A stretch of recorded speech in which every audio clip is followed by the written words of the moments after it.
रहा। जिसके भी फोन में चालू है बंद करो।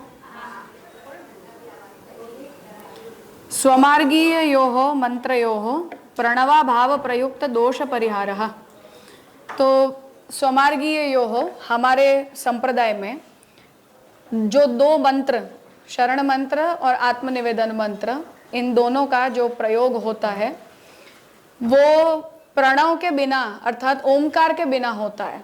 हमारे मंत्र में ओमकार नहीं है, दोनों ही मंत्रों में नहीं है, इसलिए उससे कोई दोष की आपत्ति जो होती है उस दोष का परिहार यहाँ पुरुषोत्तम जी करना चाहते हैं कि ओमकार का अभाव होने के बावजूद भी उस मंत्र के अंदर कोई प्रकार का दोष नहीं है। मंत्र फिर से ये कारिकाएं संग्रह कारिका है, इसका विस्तार फिर पुरुषोत्तम जी गद्य में आगे करेंगे। मंत्रयोः प्रणवा भावो भक्ति मार्गानुरोधतः। मंत्रयोः द्विवचन का प्रयोग किया जा रहा है क्योंकि दो मंत्र हैं अपने पास। तो मंत्रयोः प्रणवा भावो, दोनों मंत्रों में प्रणव का, ओमकार का जो अभाव है, वो ओमकार बोला भी नहीं जाता है अपने मुंह से, इसलिए उसके लिए प्रणव शब्द का प्रयोग किया जाता है। तो जो द्विज होते हैं वही ओम बोलते हैं, अद्विजों को ओमकार का उच्चारण नहीं करना चाहिए, इसलिए ओम के स्थानीय प्रणव शब्द का प्रयोग अपने यहाँ होता है। वस्तुतः कैसे भी नहीं करना चाहिए। आचार्य वाक्य के अनुसंधान के रूप में करते हैं तो चलता है। आसपास का ब्रैकेट अगर महाप्रभु जी के वचन का है तो उनके मुख से मैंने बोला ऐसा माना जाता है, परंतु इन एनी केस नहीं करना चाहिए।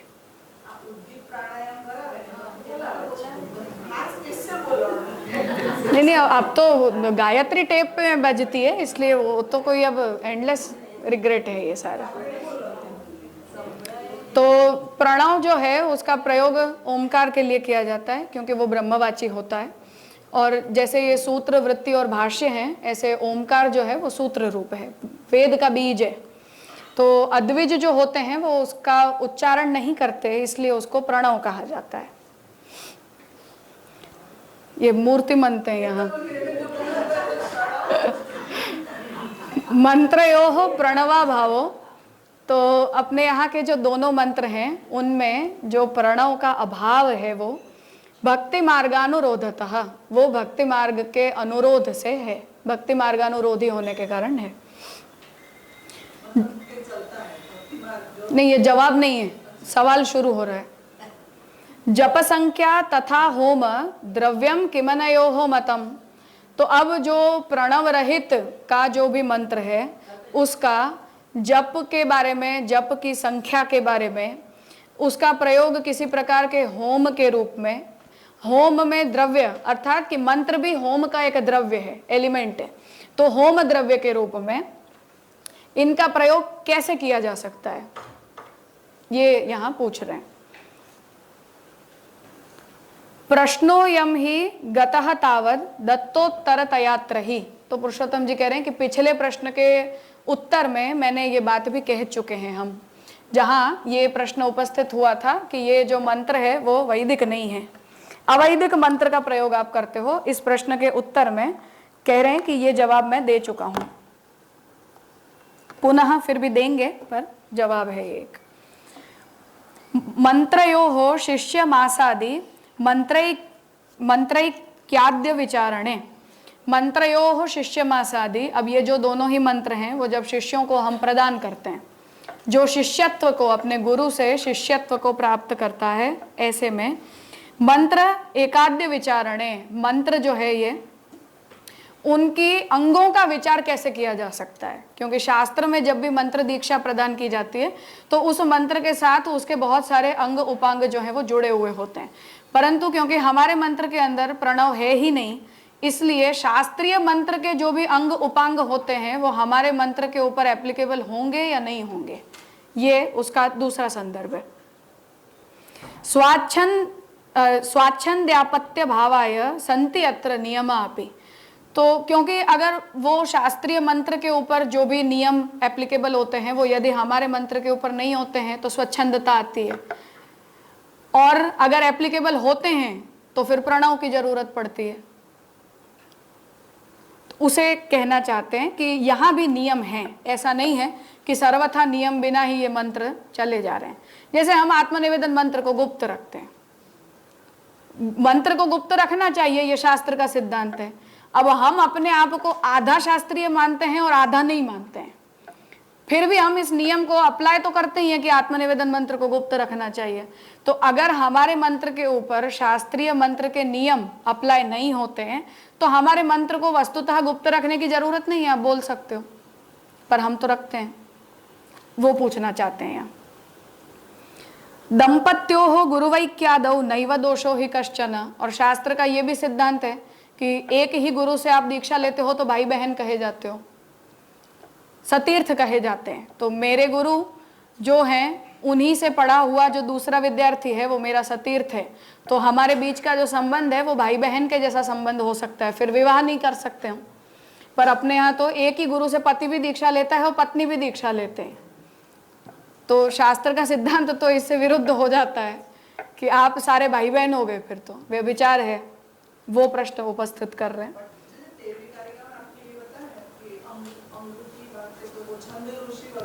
हाँ, मंत्र का प्रयोग कैसे किया जा सकता है, कौन कर सकता है, कब कर सकता है, उसका जप कितनी संख्या में किया जा सकता है, किस काल में किया जा सकता है, किस गुरु से किस वर्ण का व्यक्ति कब दीक्षा ले सकता है, नहीं ले सकता है, वगैरह वगैरह। तो जितने भी शास्त्रीय मंत्र हैं उनके विषय में ये सारे विस्तृत विचार तंत्र शास्त्र में हमें मिलते हैं। तो इसलिए ये यहाँ प्रश्न आ रहा है कि आपके मंत्र का क्या स्टेटस है इस बारे में। एक गुरु से क्या यहाँ प्रणव की बात चल रही है, तो उसमें एक गुरु की बात है क्या? हमारे मंत्र के ऊपर यह सवाल है कि आपका मंत्र अगर शास्त्रीय मंत्र है, ऐसा अगर आप बोलते हो, तो शास्त्र के मंत्र संबंधी सभी नियम आपके मंत्र के ऊपर भी एप्लीकेबल होते हैं। और अगर वो एप्लीकेबल हो जाते हैं तो एक गुरु से पति पत्नी दोनों दीक्षा ले नहीं सकते हैं, क्योंकि भाई बहन हो जाते हैं। तो शास्त्र जो है वो समान गुरु के जो शिष्य होते हैं उन्हें सतीर्थ कहते हैं। सतीर्थ होने का मतलब कि जो गुरु होते हैं वो जंगम तीर्थ हैं। तो स्थावर तीर्थ होते हैं, ऐसे जो ऋषि होते हैं, गुरु होते हैं, वो जंगम तीर्थ होते हैं।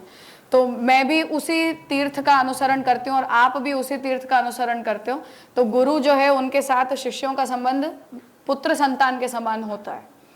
तो अगर ऐसा होता है तो पति और पत्नी मतलब एक ही गुरु के दो शिष्य विवाह नहीं कर सकते, क्योंकि आप दोनों को एक दूसरे में भाई बहन का भाव होना चाहिए, क्योंकि हमारे गुरु एक हैं और वो हम दोनों के लिए पिता तुल्य हैं। दीक्षा गुरु की बात है।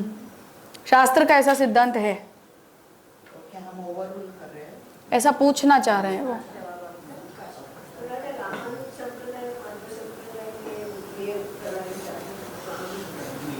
अलग अलग मंत्र के स्वरूप भिन्न भिन्न होते हैं ना। ये तो जो उपनयन दीक्षा जो होती है उसमें ऐसा हो, स्त्रियों को होती नहीं है, इसलिए वहां तो ये समस्या ही नहीं है। पर मैंने जिन गुरु से उपनयन लिया हो, दूसरे ने भी जिससे भी उपनयन लिया हो, तो गुरु के जो शिष्य दोनों होते हैं वो दोनों भाई होते हैं। तो अगर आपका सीधा कुल संबंध नहीं है फिर भी उनमें भ्रातृत्व का संबंध शास्त्र मानता है। इसीलिए गुरु की मृत्यु के 3 दिन का सूतक भी शिष्य को लगता है, क्योंकि पुत्रवत है। तो जब उपनयन दीक्षा दी जाती है और शिष्य जब समिधा लेकर गुरु के पास जाता है कि आप मुझे दीक्षा दो, तो गुरु ये कहते हैं कि माता जैसे अपने गर्भ में अपने संतान को स्थान देती है, ऐसे मैं तुम्हें अपने में स्थान देता हूँ। वो यही सब बखड़ जंतर हमने माना लिए हैं। वही मैं कह रही हूँ, ये सब नहीं है, ये नहीं है। ये पुरुषोत्तम जी यहाँ उसका खंडन कर रहे हैं। हमारे नहीं तो विवाह भी नहीं कर सकते हो, फिर आपके गुरु से आप अपने पुत्र का या अपने पति का दीक्षा नहीं करवा सकते हो, भाई बहन हो जाते हैं।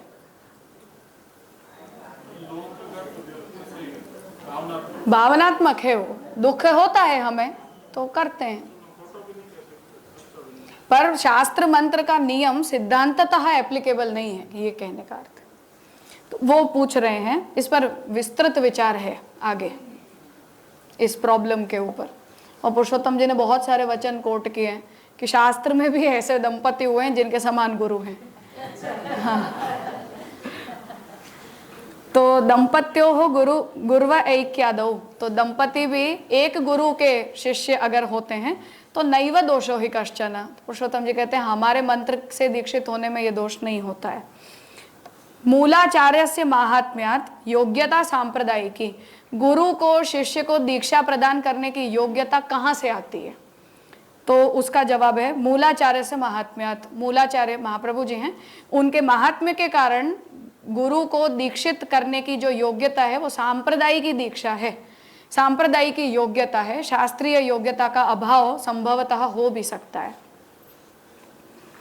मंत्रे सर्वत्र विज्ञेया युच्छेदापत्तिरन्यथा, और मंत्र को गुप्त रखने की भी आवश्यकता नहीं है। उस प्रश्न को रिस्पॉन्ड कर रहे हैं कि हमारा मंत्र कोई गायत्री की तरह कोई बीज मंत्र तो है नहीं, तो हमें ब्रह्मसवन मंत्र को हम क्यों गुप्त रखते हैं, क्यों हम सबके सामने नहीं बोल देते, जो रामानुजाचार्य जी के साथ हुआ था। तो उनके गुरु ने उनसे ये शर्त रखी थी कि ये मंत्र किसी को नहीं बोलना है, मैं तुम्हें दूंगा। तो उन्होंने तो गोपुरम के ऊपर चढ़ के बोल दिया, सब सुनो सब सुनो सब आओ। तो उनके गुरु ने कहा कि गुरुद्रोह लगेगा तुम्हें। तो उन्होंने कहा कि इतने लोगों के उद्धार के बदले गुरुद्रोह का पाप अगर मैं अकेला भुगतूंगा तो मुझे कोई समस्या नहीं है भुगतने में, देख लेंगे। तो द्रोह होता है, शास्त्र अपराध होता है मंत्र को उद्घाटित करने का। तो उसे बता रहे हैं कि मंत्रे सर्वत्र विज्ञेया, शास्त्रीय सिद्धांत नहीं है, फिर भी आत्मनिवेदन मंत्र को हम सबको बताते क्यों नहीं है? उच्छेदापत्तिरन्यथा, उसका उच्छेद होता है। मंत्र की आध्यात्मिकता, मंत्र की भावना, मंत्र का स्वरूप, शास्त्रीय दीक्षा की व्यवस्था, सांप्रदायिक अरेंजमेंट, उन सब का उच्छेद हो जाता है। इसीलिए हम उसे गुप्त रखते हैं। वस्तुतः उसके ऊपर वो शास्त्रीय नियम हम अप्लाई नहीं करते हैं। संप्रदाय तो अनेका ही, और वैष्णव संप्रदाय भी बहुत होते हैं, हम अकेले नहीं हैं। यागमाह संति वही तथा, तो आगमिक भी है, तांत्रिक भी हैं, हमारे जैसे भी हैं, सब प्रकार के। तस्मात् भक्ति प्रपत्त्योर ही मंत्रयोः नास्ति दूषणम, इसलिए भक्ति और प्रपत्ति परक जो हमारे दोनों ही मंत्र हैं उसके अंदर कोई प्रकार का दोष नहीं है। इसलिए सभी मंत्र हमें वैष्णव तंत्र में प्राप्त होने ही चाहिए, तभी उन्हें मंत्र के रूप में स्वीकारा जा सकता है, ऐसा आर्ग्यूमेंट नहीं दी जा सकती है। क्योंकि मंत्र के बहुत प्रकार होते हैं, और जितने भी मंत्र के जितने भी प्रकार होते हैं उन सभी में योग्यता और अयोग्यता के अपने अपने पैरामीटर्स भी शास्त्र ने बनाए हैं। तो उसको यहाँ संग्रह के रूप में पुरुषोत्तम जी ने लिखा है। आगे अब इसके ऊपर गद्य में विचार यहाँ से प्रारंभ कर रहे हैं। ननु अत्र प्रणवः कुतो न पठितः, तो पहला प्रश्न है कि आत्मनिवेदन और शरण मंत्र के अंदर प्रणव का पाठ अर्थात प्रणव का उच्चारण या प्रणव का स्वीकार क्यों नहीं किया गया। इति चेत, तो ऐसा अगर कहते हो तो बता रहे गोपाल आदि मंत्रेषु तम अपश्यन सर्व मंत्रेषु प्रणव पाठ नियमा भावम अननुसंधानो भ्रांतः शंकते। तो गोपाल मंत्र के अंदर भी प्रणव नहीं है, अर्थात प्रणव रहित भी गोपाल मंत्र है।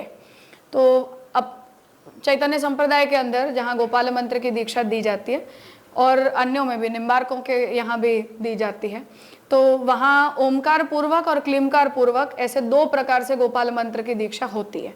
तो जो द्विज होते हैं उन्हें यज्ञोपवीत के साथ ही गोपाल मंत्र पूर्वक जो है वो गोपाल ये प्रणव मंत्र देने की परंपरा है, और जो अद्विज होते हैं उन्हें क्लीमकार पूर्वक गोपाल मंत्र दिया जाता है।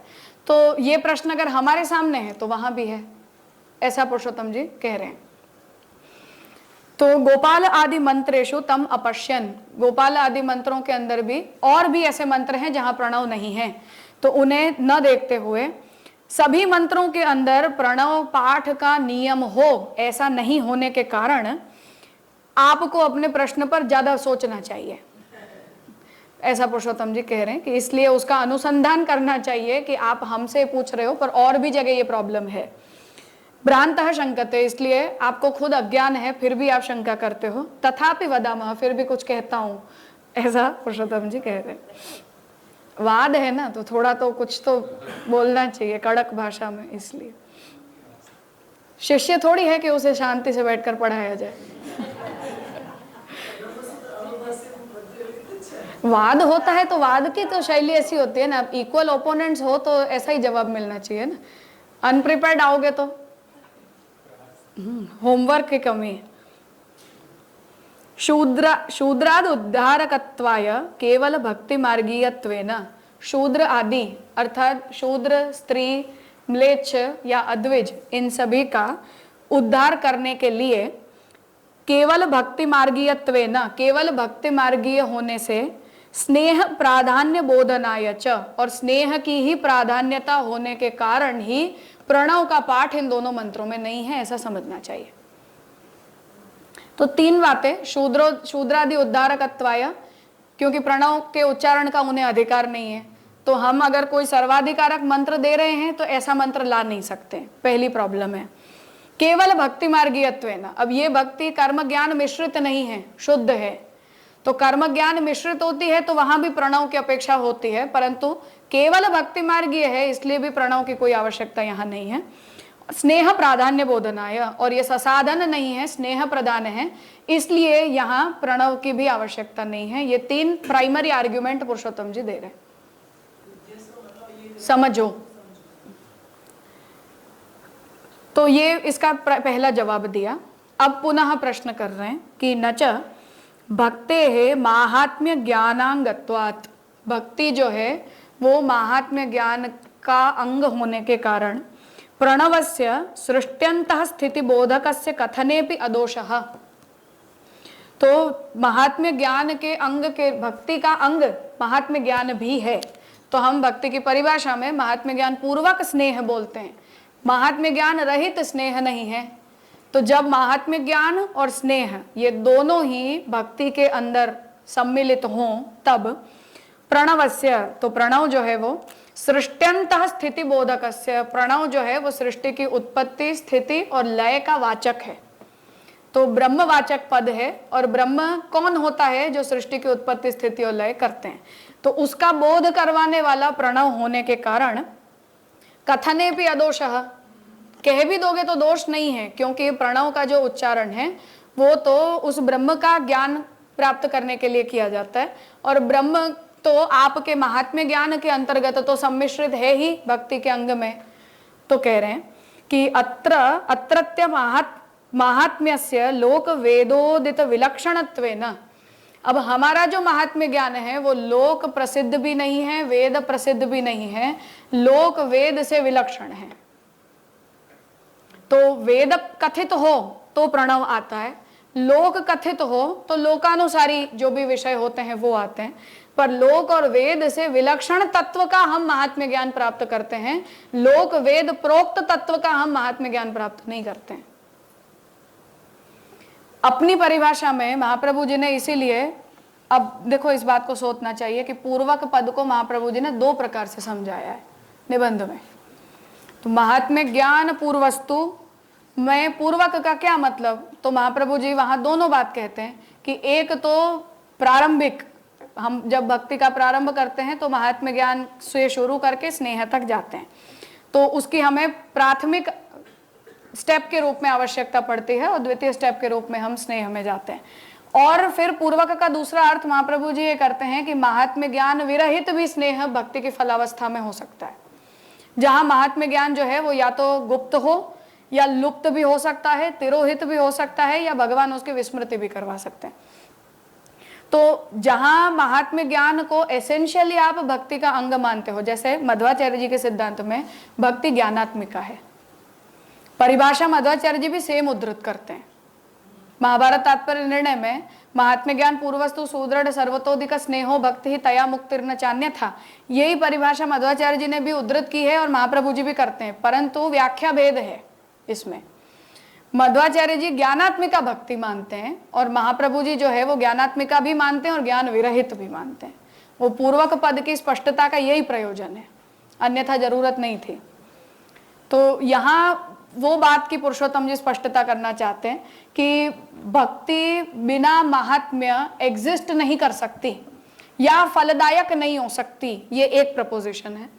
और भक्ति को प्रारंभिक अवस्था में ज्ञान की आवश्यकता होती है पर फलित हो जाने के बाद नहीं रहती, ये एक दूसरा प्रपोजिशन है।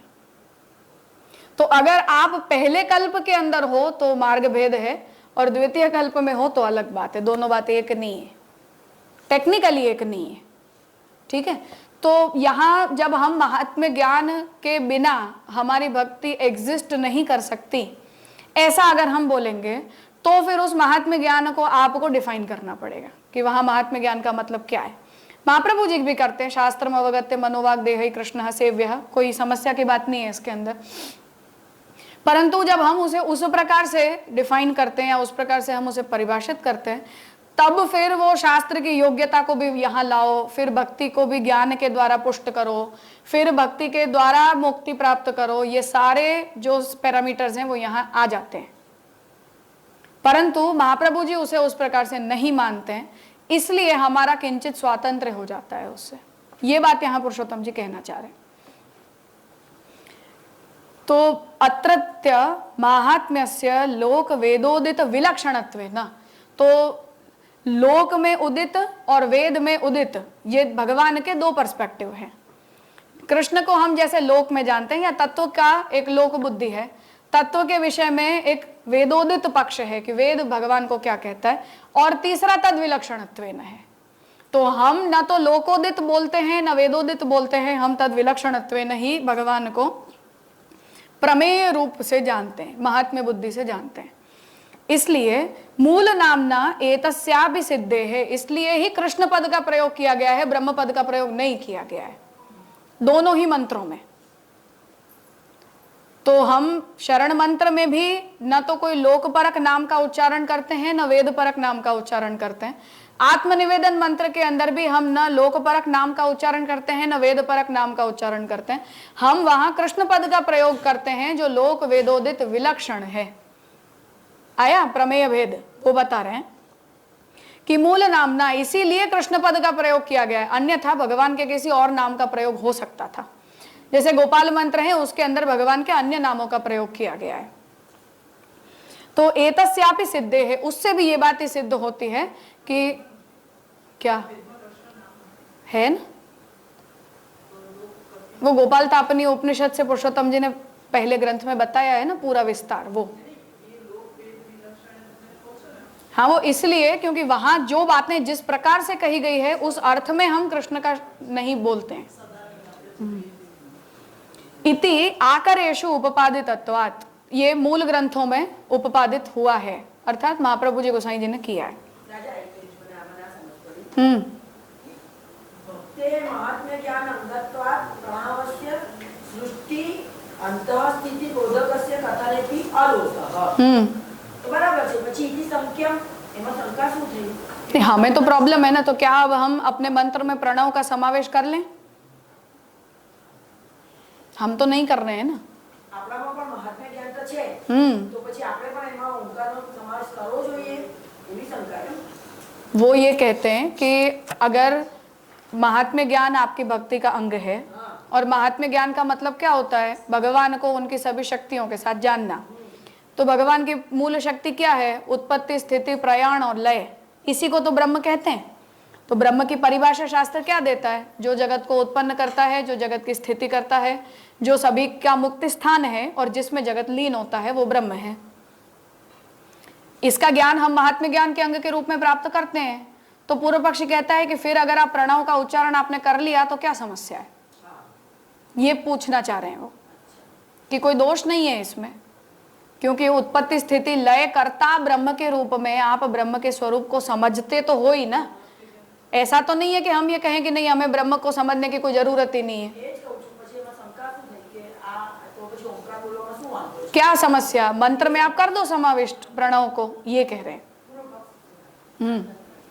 અને લોકવેદ વિલક્ષણ, તો લોકમાં કૃષ્ણને કેવી રીતે ઓળખવામાં આવે છે? ગોપાલ योगेश्वर के रूप में जानते हैं, महाभारत के कृष्ण के रूप में जानते हैं, गीता के कृष्ण के रूप में जानते हैं, एक अवतार के रूप में जानते हैं, वगैरह वगैरह।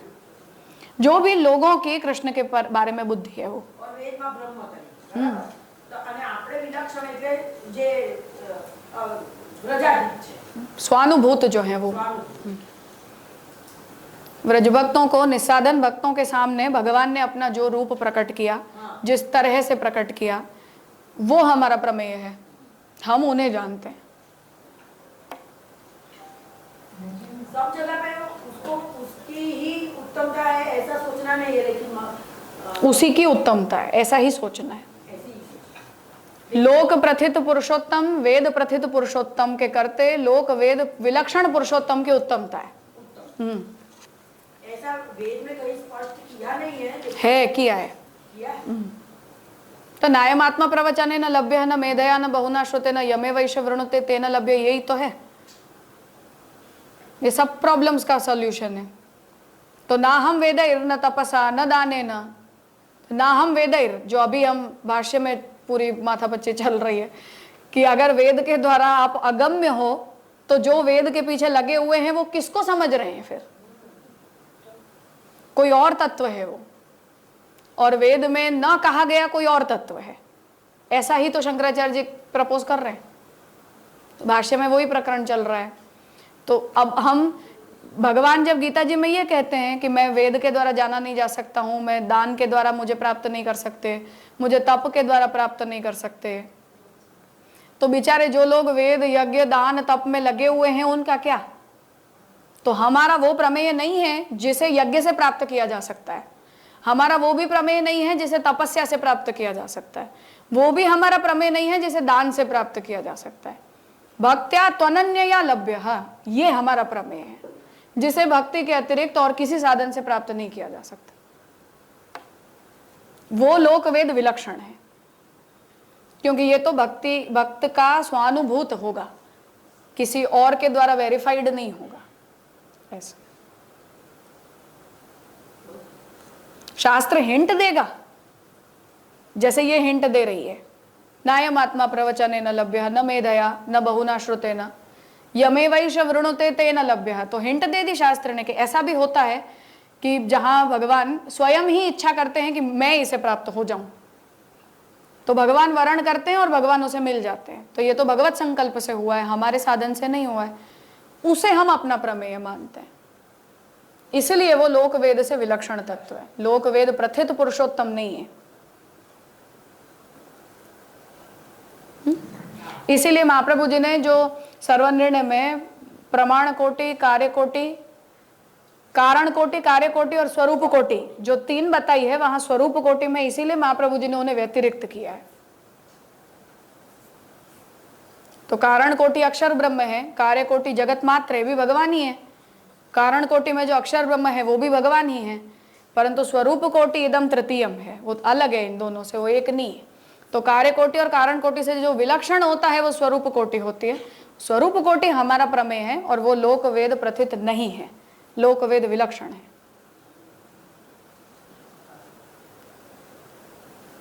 कारण कोटि में सब उनके स्वरूप आ जाएंगे। हाँ, प्रकृति और चतुर्विंशति तत्व पर्यंत।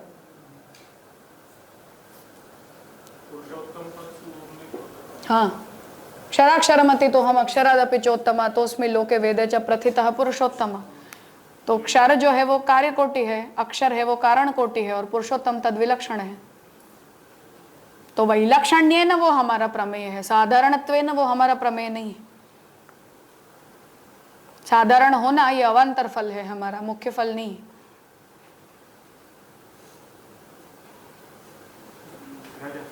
यहाँ पे जो प्रणव का मंत्र में क्यों आता है, उसके तीन कारण बताए।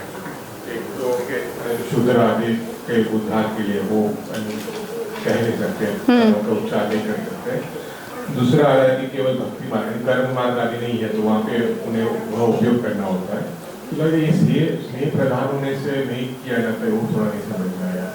वो ये कि जब शास्त्रीय साधनों से आपको फल प्राप्त करना होता है तब आपको शास्त्र के पैरामीटर्स की जरूरत पड़ती है। यहाँ तो हमें शास्त्रीय साधनों की आवश्यकता ही नहीं है, हम तो केवल स्नेह रख रहे हैं और वही हमारा साधन है, वही हमारा फल है। तो वहाँ शास्त्रीय पैरामीटर्स को बीच में लाने की जरूरत ही क्या है? लेकिन स्नेह प्रधान होने है तो भी कोई बीज है वो तो उच्चार तो कर ही सके। हाँ करते हैं, पर वो स्नेह के ब्रैकेट में ही करते हैं ना। वो ये नहीं कहते कि ओमकार का उच्चारण करने से अब भगवान मिल जाएंगे मुझे, ऐसा नहीं बोलते हैं। तो साधनाभिमान का त्याग वहां कर देते हैं। तो हमारे लिए प्रमुख ग्राउंड तो हमारा केवल स्नेह है और कुछ भी नहीं।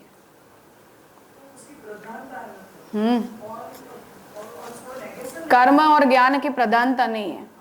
इसीलिए मैंने फर्क बताया कि मध्वाचार्य जी के लिए भक्ति ज्ञानात्मिका है, एसेंशियली ज्ञानात्मिका है। महाप्रभु जी ऐसा नहीं मानते हैं।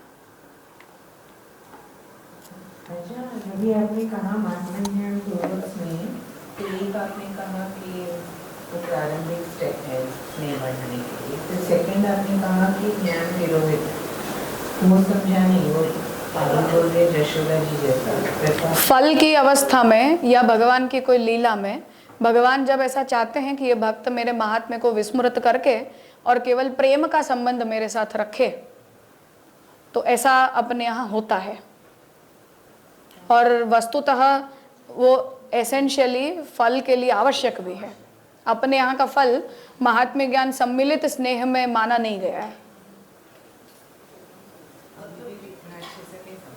हमारे लिए उस महात्म्य ज्ञान को भूल जाना जरूरी है जब हम फलावस्था में जाते हैं तब। हाँ, तो भगवान जब ये सोचते हैं कि अब इस भक्त का साधन अवस्था में से फलावस्था में जाने का समय आ गया है, तो वो ट्रांजिशन महात्म्य की विस्मृति से ही होता है। अगर हम भक्ति को ज्ञानात्मिका मानते हैं तो मुक्ति पर्यंत ऐसा किया नहीं जा सकता है, वो अंतर है।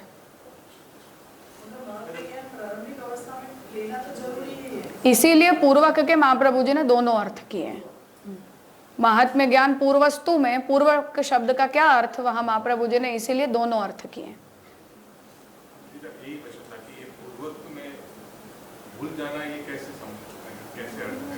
नहीं, जैसे हम चढ़ते हैं ऊपर तो पहला स्टॉप छोड़कर दूसरे स्टेप चढ़ते हैं ना, हम आधी सीढ़ी पर खड़े थोड़ी हो जाते हैं ऐसे। हाँ, अनात्मता का बोध होता है। स्नेह प्रदान होने से अनात्मता का बोध होता है, क्योंकि ब्रह्म बुद्धि है तो अनात्मता फील नहीं होती है ना, सर्वात्मकता का अनुभव होता है।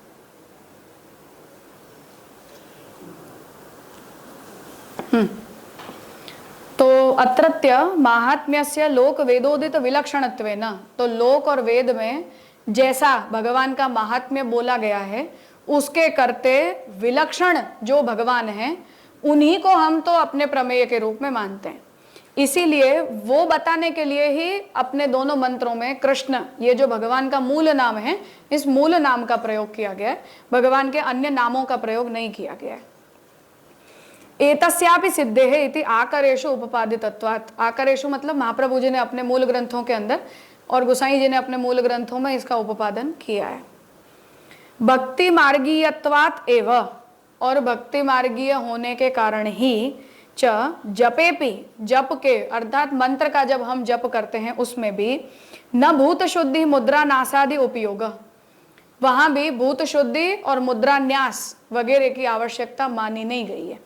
तो जो शास्त्रीय मंत्र होते हैं उनका जप करने से पहले भूत शुद्धि और मुद्रा न्यास होता है, अर्थात ये जो शंख चक्र आदि मुद्राएं धारण की जाती हैं अपने शरीर के ऊपर, वो भूत शुद्धि के लिए होता है। अर्थात ये तो हमारे प्राकृत हाथ है ना, तो इनसे हम ठाकुर जी की सेवा करने के लिए योग्य नहीं है, तो हम मुद्रा धारण करते हैं मंत्र जप पूर्वक। मुद्रा जो है द्वादश मुद्रा, तिलक जो भी है, ये सारे भगवान के नाम के मंत्र हैं वैष्णव तंत्रों में, उनका उच्चारण करते हुए धारण की जाती है।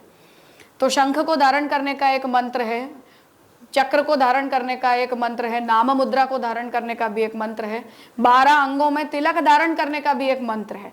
तो ये सब जो भी हम मुद्रा न्यास करते हैं ये भूत शुद्धि के लिए करते हैं, ताकि हम उन मंत्रों के द्वारा भगवान की शक्ति की प्रतिष्ठा अपने हाथ पैर आंख नाक कान वगैरह में करें और उनका जो प्राकृतत्व है वो निवृत्त करें, क्योंकि ऐसे प्राकृत शरीर से भगवत भक्ति और भगवत सेवा हम नहीं कर सकते। तो इन सब की जो आवश्यकता है वो शास्त्र में मानी गई है। तो मंत्र का जब हम जप भी करते हैं तब भी ये आवश्यक माना गया है कि आप स्नान आदि करके भूत शुद्धि करो, मुद्रा न्यास करो मंत्र जप करने से पहले, फिर शुद्ध आसन के ऊपर बैठो, आसन सिद्धि करो और वहां बैठकर और फिर हाथ में करमाला लेकर और प्रक्रिया से उसका उच्चारण करो, तब वो मंत्र जाप जो है वो साधन माना जाता है। ठीक है, तो हम हलते चलते ऐसे ही आकर शुरू हो गए, ऐसे नहीं, तो चलते फिरते करने लग गए, ऐसे नहीं। रसोई करते करते करने लग गए, झाड़ू करते करते, ऐसे सब नहीं, वो बताना चाह रहे हैं। तो शास्त्र के अंदर तो मंत्र जाप की ये पूरी प्रक्रिया, क्योंकि वो सकाम होते हैं, मुक्तिपरक भी होते हैं, तो कुछ मंत्र जप जो हैं वो सकाम किए जाते हैं। जो संध्या वंदन आदि करते हैं वो लोग भी गायत्री जप करते हैं, वो भी कर्मांग जप माना जाता है। ऐसे सभी मंत्रों का जो जप है वो अलग अलग विधानों से, अलग अलग साधनों के अंतर्गत होता है कि आप क्यों कर रहे हो मंत्र जाप। ऐसे भक्ति मार्ग में कर सकता है, शास्त्र में नहीं कर सकता है। शास्त्र में उससे दोष होता है, प्रत्यवाय होता है। हम ऐसा खड़े खड़े मंत्र बोल रहे हैं ऐसा नहीं कर सकते हैं, क्योंकि आपका अशुद्ध शरीर के अंदर आप मंत्र जाप करोगे तो अपराध होता है। जैसे हम अशुद्ध शरीर से भगवत सेवा करते हैं तो अपराध होता है, ऐसे देव का अपराध होता है, क्योंकि वो मंत्र के रूप में जो देवता का हम नाम उच्चारण कर रहे हैं उनमें उनकी साक्षात उपस्थिति मानी जाती है। जैसे भागवत और ठाकुर जी एक हैं, ऐसे मंत्र में नाम और भगवान दोनों एक हैं, उनमें भेद नहीं है। तो हम अशुद्ध अवस्था में अशुद्ध चित्त के द्वारा, उद्विग्न चित्त के द्वारा भगवान नामोच्चारण अपने मुंह से नहीं कर सकते हैं। ऐसे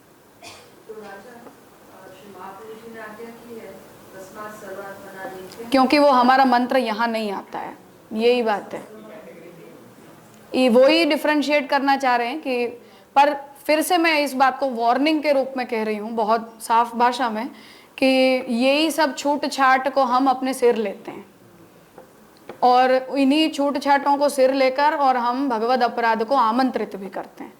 तो इन सब चीज़ों को हमारे ऊपर भगवान की विशेष कृपा है और हम सौभाग्यशाली हैं, ऐसे अहोभाव से ग्रहण करना चाहिए, मजाक के रूप में नहीं ग्रहण करना चाहिए कि टाइम पास हो रहा है, ऐसे नहीं है ये बातें। तो उस बारे में हमारी सीरियसनेस आवश्यक है, उसे जोक नहीं समझना चाहिए कि भगवान ने वो सब मुक्त कर छुट्टा। तो कोई हम जानवर नहीं है कि जो जहाँ जाए वहाँ जाए, तो भगवान ने बुद्धि दी है, उसका थोड़ा उपयोग करना चाहिए। मनुष्य हैं हम, पशु नहीं हैं, इसलिए रिस्पॉन्सिबली बिहेव करना चाहिए। तो हमारा मंत्र वो मंत्र नहीं है, ये बात सच है। हमारे मंत्र के ऊपर ये सब कुछ एप्लीकेबल नहीं है, ऐसा भी नहीं है, ये भी बात भी सच है। पर उसका अर्थ ये नहीं है कि हम सूतक में भी बोलने लग गए। जीभ से नहीं बोला जाता है। अब ये क्यों आया यहाँ, क्यों ये बात आई? बाकी तो हमारा मंत्र हम ऐसा बोल दें कि ये मंत्र बाकी शास्त्रीय मंत्रों से व्यतिरिक्त है, तो सूतक में मंत्र जाप में क्या समस्या है? स्नेह प्रदान है ना हम तो। सूतक में सेवा में भी कोई समस्या नहीं, हम तो स्नेह प्रदान है, ऐसा करते ही है ना। म्लेच्छ स्पर्श करके सेवा में भी कोई समस्या नहीं है, हम तो भाव प्रदान है, स्नेह प्रदान है। भले ही स्नेह का कोई एक बिंदु भी हमारे अंदर ना दिखाई देता हो, पर हम स्नेह प्रदान है। ऐसे ठाकुर जी कहते हैं कहाँ है स्नेह, ऐसा पूछेंगे तो मार्ग स्नेह प्रदान, मार्ग इसीलिए उसकी मर्यादा हमारे ऊपर देता है। तो कहने का मतलब है कि शास्त्रीय मंत्र नहीं है, ये बात सच है, इसलिए उसके सभी अंग उपंग हमारे ऊपर एप्लीकेबल नहीं होते हैं, ये भी बात सच है। परंतु हम भी जब मंत्र जप करते हैं तो शुद्ध अवस्था में उत्तम आसन के ऊपर बैठकर ठाकुर जी में अपने चित्त को लगा कर करना चाहिए, ये कहने का मतलब। चलते फिरते यहाँ वहाँ जहाँ मन किया ऐसे सब नहीं होना चाहिए। तो भक्ति मार्गीयत्वात् एव च जपेपि न भूत शुद्धि मुद्रा न्यासादि उपयोगो मार्गस्य शास्त्रस्य च भेदात्। तो यहाँ पुरुषोत्तम जी बात कह रहे हैं कि भक्ति मार्गीय होने के कारण ही हमारे यहाँ के मंत्र जाप में भी भूत शुद्धि मुद्राध्यास वगैरह का उपयोग नहीं है। इसीलिए नहीं है क्योंकि हमारा मार्ग और शास्त्र में जो बताए गए मंत्र हैं उन दोनों में भेद है, अलग अलग है। मुद्रा न्यास आदि सब कुछ अपने यहाँ होता है। आगे हम ऊर्ध्व पुंड्र धारणवाद और शंख चक्र आदि मुद्रा धारणवाद देखेंगे, वहाँ पुरुषोत्तम जी स्पष्ट करेंगे, पर उनकी साधन रूपता नहीं है। पुनः बात यही है कि वो सकाम भाव से, साधन बुद्धि से नहीं किए जाते हैं।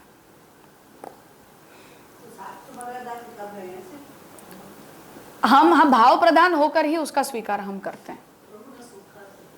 है आगे वो वाद ग्रंथ देखेंगे, पर ये सब कुछ अपने यहाँ है, त्याग नहीं किया है इन परंपराओं का।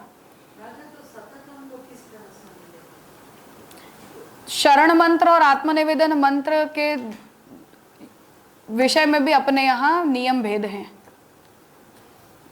और शरण मंत्र भी है, उसके बारे में भी शरणता का अनुसंधान करना, ये उसका मूल तात्पर्य है। शरणागति का अनुसंधान करना। बाकी अपवित्र अवस्था के अंदर वाणी के द्वारा उस मंत्र के उच्चार का निषेध ही है, अपने यहाँ भी निषेध ही है, जीभ से नहीं निकलना चाहिए, अनुसंधान होना चाहिए।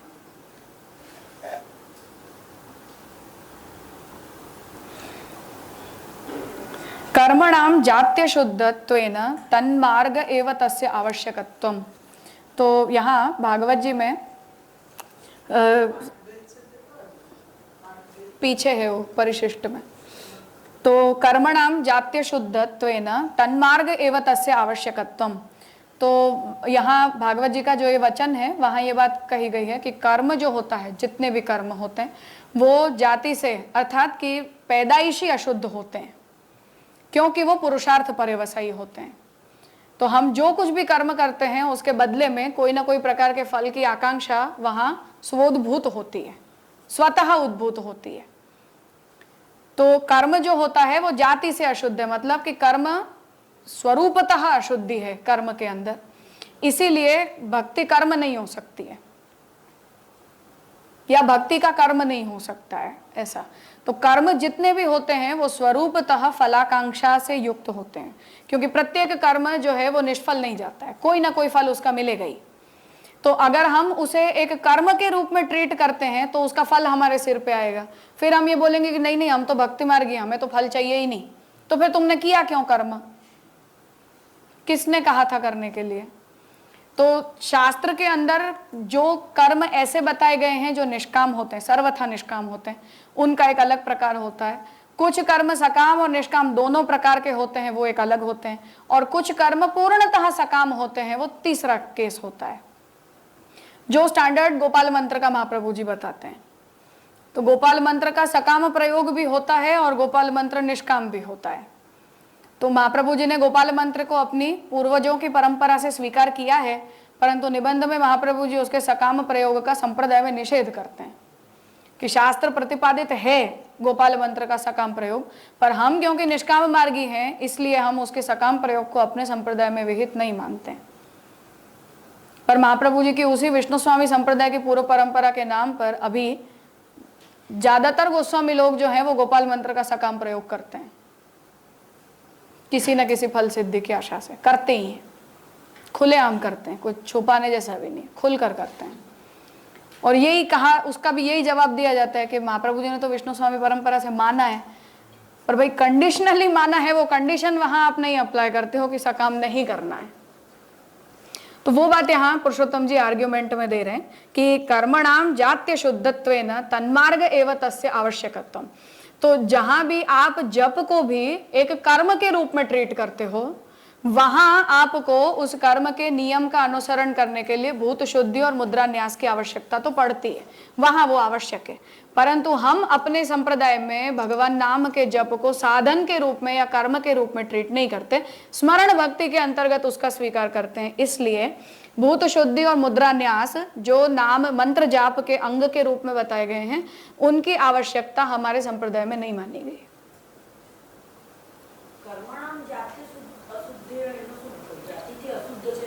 मतलब कि कर्म जो है वो स्वरूपतः फल को प्रिसपोज करता है, तो प्रत्येक कर्म फल पैदा करेगा ही करेगा, और आपको कोई भी फल मिला है तो किसी ना किसी कर्म से ही मिला है। बिना कर्म के फल नहीं हो सकता है और कोई भी कर्म निष्फल नहीं जा सकता, ये सिद्धांत है। इसलिए जाति से मतलब स्वरूपतः अशुद्धि है उसकी, स्वरूपतः ही प्रत्येक कर्म जो है वो फल को प्रिसपोज करता ही है। तो आपको नहीं चाहिए तो लेना पड़ेगा, अगर आपने उसे विधि सर किया तो, जो इस प्रकार के हैं उसमें। हाँ, तो हम मंत्र जप को अगर कर्मांग करेंगे तो हमें विधि से करना पड़ेगा। हम कर्मांग नहीं करते हैं तो हम उस विधि का स्वीकार भी नहीं करते हैं।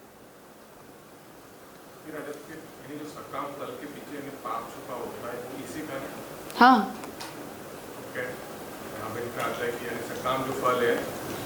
पाप छुपा हुआ होता है।